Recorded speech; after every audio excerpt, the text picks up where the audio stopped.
October has passed and November started, and I have had both of these months to celebrate my love of socks and also participate in the Falling Leaves Sock Cow with Denise of Earth Tones. Girl, it's always so hard for me to get out.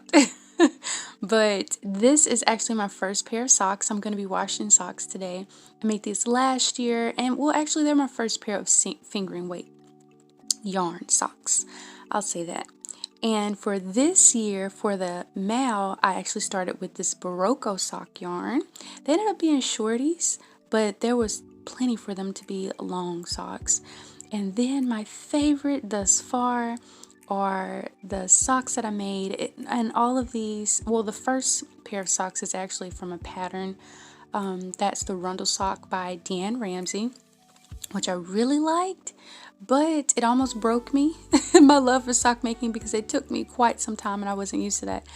But the last pair that I shared with you, that particular colorway is a collaboration, this one here, a collaboration with Denise of Earth Tones Girls and Michelle of Woolens and Nosh, and I love the Targhee. Oh my goodness, so this is a Targhee wool, 90% Targhee, 10% nylon if I'm not mistaken, and I do have Targhee in my stash, but I didn't work with it, so I was a little nervous about throwing the Targhee wool into my wash and dryer like I do my Rundle socks. So I soaked them today in water and soak, and this scent of soak it's just sweet. It wasn't a festive scent like I thought it would be.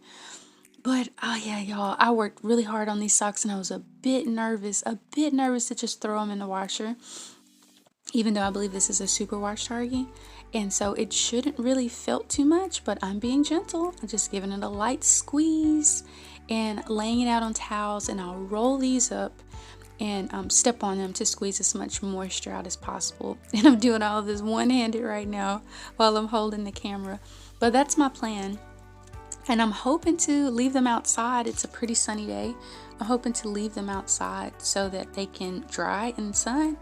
And I particularly like steel, I think that's what it is, steel sock blockers, because the wood sock blockers, from the research that I've done online and just comments I've heard other people make, it seems like the wooden ones may take a little longer to dry the socks. So I opted for the steel and actually purchased them from Jimmy Bean Wool online shop. So that's what my plan is for these, and even just squeezing out a little bit of that moisture, they look okay. I was worried about them looking, really fuzzy, like a lot of a halo on it, and I didn't want that because sometimes that looks worn to me.